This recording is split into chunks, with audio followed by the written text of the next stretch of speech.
নমস্কাৰ প্ৰিয় দৰ্শক, প্ৰেগান ইউনিভা চেনেলত আপোনালোকক সকলোকে স্বাগতম জনাইছোঁ। আজি আমি লৈ আহিছোঁ যিহেতু সিংহ ৰাশিৰ আগন্তুক সাপ্তাহিক ৰাশিফলৰ বিষয়ে। আজি আমি এই সপ্তাহৰ সিংহ ৰাশিৰ বাবে অতি বিশেষ, অতি গুৰুত্বপূৰ্ণ আৰু অত্যন্ত উপযোগী সাপ্তাহিক ৰাশিফলৰ বিষয়ে কম। এই সপ্তাহটো নিশ্চিতভাৱে সিংহ ৰাশিৰ বাবে গড় হ'ব, কিন্তু ইয়াৰ ভিতৰত লুকাই থকা সুযোগ, প্ৰত্যাহ্বান আৰু পাঠসমূহে আপোনাৰ জীৱনত এক বৃহৎ পৰিৱৰ্তন আনিব পাৰে। এই সপ্তাহটো আপোনাৰ বাবে টকা, শক্তি, সময় এই তিনিটাৰ ভাৰসাম্য ৰক্ষা কৰাটোৱে আটাইতকৈ ডাঙৰ চাবিকাঠি বুলি প্ৰমাণিত হ'ব। কেতিয়াবা হঠাৎ খৰচ বাঢ়িব, কেতিয়াবা অভাৱনীয় ভ্ৰমণৰ বাবে হেঁচা পৰিব, কেতিয়াবা পৰিয়ালে ফোন কৰিব, কেতিয়াবা কামৰ বোজা বাঢ়িব। কিন্তু একেবাৰে চিন্তা নকৰিব। জ্যোতিষ বিজ্ঞানে কয় যে যদি সিংহ ৰাশিৰ জাতক জাতিকাসকল সজাগ, অনুশাসিত আৰু ধৈৰ্যশীল হৈ থাকে, এই সপ্তাহে তেওঁলোকৰ জীৱনক ইতিবাচক দিশলৈ ঘূৰাই আনিব পাৰে।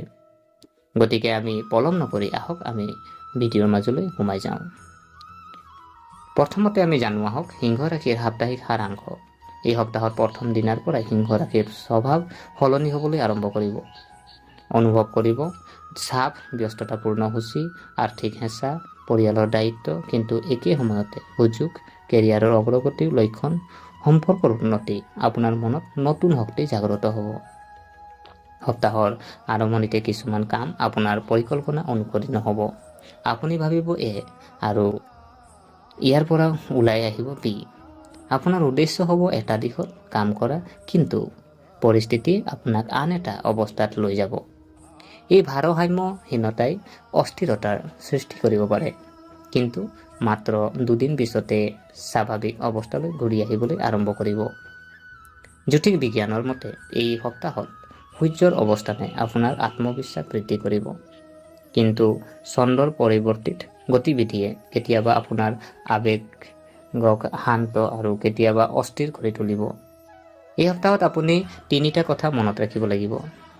এতিয়া সেই তিনিটা কথা আপোনাৰ কি মনত ৰাখিব? সজাগ হৈ থকা, সময় ব্যৱস্থাপনা আৰু শক্তি বুদ্ধিমান ৰূপে ব্যৱহাৰ কৰা।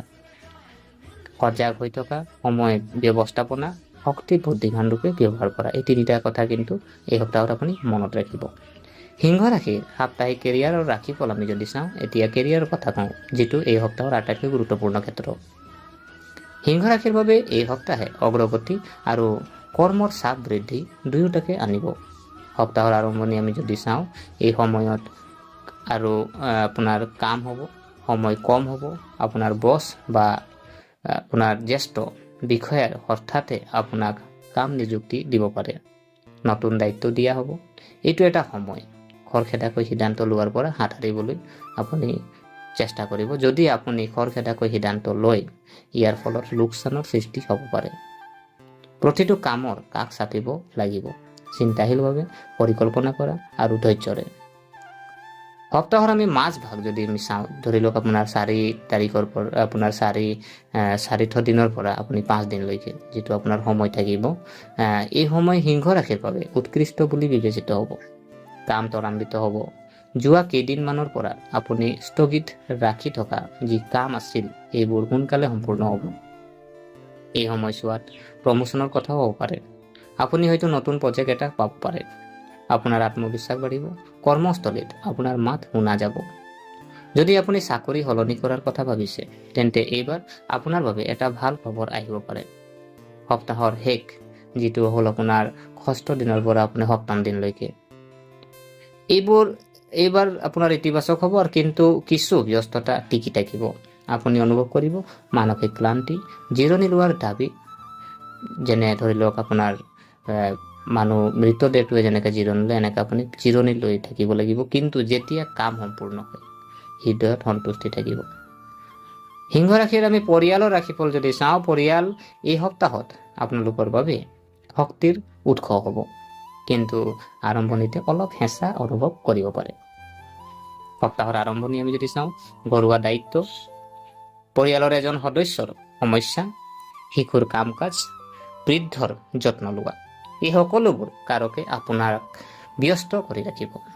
কেতিয়াবা এনে লাগিব যে আপোনাৰ পৰিয়ালে আপোনাৰ পৰা বহুত আশা কৰে, কিন্তু ধৈৰ্য ধৰিব। কাৰণ সপ্তাহৰ মাজভাগৰ পৰাই কথাবোৰ সলনি হ'বলৈ আৰম্ভ কৰিব। সপ্তাহৰ মাজভাগ আৰু শেষ এই সময়ছোৱাত আপুনি লাভ কৰিব পৰিয়ালৰ সহায়, আত্মীয়ৰ সহায়, ভাই ভনীৰ সমৰ্থন, ডাঙৰ সমৰ্থন আৰু পৰিয়ালে বহু সমস্যাৰ সমাধান দিব। এই সপ্তাহটো যেতিয়া আপোনাৰ পৰিয়াল দুয়োটা আপোনাৰ ঢাল হ'ব আৰু আপোনাৰ শক্তি। এতিয়া আমি জানো আহক সিংহ ৰাশিৰ সাপ্তাহিক প্ৰেমৰ ৰাশিফল। প্ৰিয় দৰ্শক, এই সপ্তাহত প্ৰেমৰ জীৱনটো অলপ বিস্তৃত হ'ব। বৰ্তমান ভুল বুজাবুজিৰ সমাধান হ'ব। যদি আপোনাৰ সম্পৰ্কত উত্তেজনা বা ক্ষোভ থাকে তেন্তে এই সপ্তাহত কথা পাতিব। যোগাযোগে আপোনাৰ সম্পৰ্ক উন্নত কৰিব। আপোনাৰ সংগী আপোনাৰ মানসিক চাপ বুজিব আৰু আপোনাৰ আৱেগিক সমৰ্থন হৈ পৰিব। অবিবাহিত মানুহ যদি আমি চাওঁ এই সপ্তাহত নতুন সম্পৰ্ক গঢ় লৈ উঠিব পাৰে, কিন্তু তাত খৰখেদা নকৰিব। বিবাহিত মানুহৰ কাৰণে যদি চোৱা হয় আপুনি আপোনাৰ পত্নীৰ সমৰ্থন বিচাৰি পাব। কঠিন সময়ত তেওঁলোক আপোনাৰ ঢাল হ'ব। এতিয়া আমি জানো আহক যে আপোনাৰ এই সপ্তাহত স্বাস্থ্য আপোনাৰ কেনেকৈ যাব। যদি আমি স্বাস্থ্যৰ ৰাশিফল আমি যদি চাওঁ এই সপ্তাহত স্বাস্থ্য এটা সতৰ্কতা আপোনাৰ বুলি কৈছে। আপুনি সতৰ্ক থাকিব লাগিব। কি সমস্যাৰ সৃষ্টি হ'ব পাৰে আমি জানো আহক। আপোনাৰ ভাগৰ হ'ব পাৰে, দুৰ্বলতা, চাপ, মূৰৰ বিষ, পেটৰ বিষ, অনিয়মিত খাদ্য খোৱা, বিশেষকৈ ভাগৰ বেছি হ'ব পাৰে, কিয়নো কাম আৰু পৰিয়াল দুয়োটাই হেঁচা প্ৰয়োগ কৰিব। এই সপ্তাহত আপুনি পাৰিলে প্ৰচুৰ পৰিমাণে আপুনি পানী খাব, সঠিক আপুনি টোপনি ল'ব, লঘু খাদ্য আপুনি ল'ব আৰু ৰাতিপুৱা অলপ আপুনি খোজ কাঢ়িলে আপোনাৰ কাৰণে ভাল হ'ব। এইখিনি আপুনি গুৰুত্ব দিব। প্ৰিয় দৰ্শক, আমি যদি চোৱা হয় যে আপোনাৰ এই সপ্তাহত আপোনাৰ ভাগ্যৰ সংখ্যা আপোনাৰ কিনো হ'ব, ভাগ্যৰ ৰং আপুনি কিনো ৰং আৰু আপোনাৰ কি আপুনি প্ৰতিকাৰ আমি কৰিব লাগিব।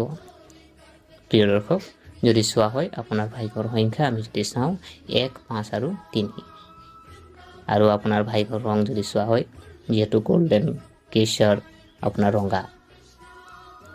আৰু আমি সপ্তাহটোৰ আটাইতকৈ শক্তিশালী প্ৰতিকাৰ, আজি সপ্তাহটোৰ আটাইতকৈ শক্তিশালী প্ৰতিকাৰ আমি যদি চাওঁ আপুনি কি কৰিব পাৰে, দৈনিক আপুনি নাৰায়ণ কৱচ আপুনি আবৃত্তি কৰিব পাৰে।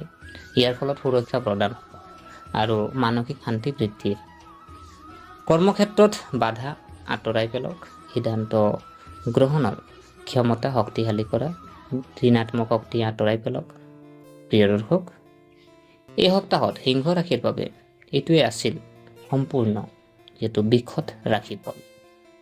গতিকে আশা কৰিছোঁ আপোনালোকে ভিডিঅ'টো চাই ভাল পালে। যদি এই ভিডিঅ'ই আপোনাক কিঞ্চিত মানুহ লাভান্বিত কৰিলে তেনেহ'লে ভিডিঅ'টো লাইক কৰিব আৰু যিমান পাৰে আপোনালোকৰ বন্ধু বান্ধৱীৰ লগত শ্বেয়াৰ কৰিব আৰু কমেণ্ট কৰিব। আৰু আমাৰ চেনেলটো যদিহে আপোনালোকে ছাবস্ক্ৰাইব কৰা নাই, অনুগ্ৰহ কৰি ছাবস্ক্ৰাইব কৰি আমাক উৎসাহিত কৰিব বুলি আশা থাকিলে পুনৰ লগ পোৱাৰ প্ৰতিশ্ৰুতিৰে আজিলৈ আমি বিদায় মাগিলোঁ। ধন্যবাদ।